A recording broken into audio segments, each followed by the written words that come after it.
ناظرین اکرام، 2-3 اپڈیٹ سے آپ کو بتاتے چلیں۔ چیف منسٹر نے دورہ امریکہ کے اپنے پہلے اجلاس میں عالمی کمپنیوں کے وفد سے ملاقات کرتے ہوئے ایک معاہدہ کیا، جس میں کمپنی نے کہا کہ وہ حیدرآباد میں اپنا ایک سینٹر قائم کرے گی۔ اس موقع پر چیف منسٹر نے کمپنی کے افسران کو مبارکباد دی اور کہا کہ تلنگانہ میں موجود IT سہولتوں سے مکمل استفادہ کیا جا سکتا ہے۔ وہیں دوسری جانب وزیر انفارمیشن ٹیکنالوجی نے کہا کہ کمپنی کے فیصلے سے تقریباً 15,000 تک کی نئی ملازمتیں کھلیں گی، نئے روزگار بنیں گے اور حیدرآباد کو IT میدان میں مزید آگے بڑھنے کا موقع ملے گا۔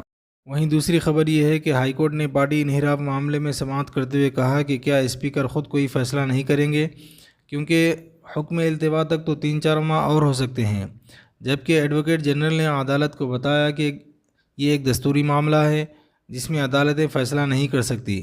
اس ضمن میں سپریم کورٹ کے کچھ فیصلے موجود ہیں۔ وہیں درخواست گزار کے وکیل کا کہنا ہے کہ اسپیکر کے دفتر نے درخواست قبول کرنے سے انکار کیا، اس لیے وہ ہائی کورٹ سے رجوع ہوئے۔ BRS پارٹی نے مزید کہا کہ وہ سپریم کورٹ سے اس معاملے کو رجوع کرے گی۔ جناب KTR نے کہا کہ پارٹی سے انحراف کر کے حکمران جماعت میں شامل ہونے والوں کے خلاف سپریم کورٹ تک جائیں گے، اور اس بات کی امید بھی ظاہر کی کہ ہائی کورٹ منحرف ارکان کی رکنیت کو منسوخ کر کے ضمنی انتخابات کا حکم دے گی۔ قانونی ماہرین کا کہنا ہے کہ سپریم کورٹ اس طرح کے معاملوں میں رولنگ دیتے ہوئے کہا کہ اسپیکر اس طرح کے کیسز میں بہت زیادہ تاخیر نہیں کر سکتا۔ جناب KTR نے مزید کہا کہ ہم اپنی قانونی جدوجہد جاری رکھیں گے۔ ایک اور خبر یہ ہے کہ امریکی کمپنی واسکرا ہولڈنگز نے چیف منسٹر کی موجودگی میں تلنگانہ میں $5 ملین کی سرمایہ کاری کا ایک معاہدہ کیا، جس میں خواتین کی انٹرپرینرشپ کے لیے آئندہ 5 سالوں میں یہ سرمایہ کاری کی جائے گی۔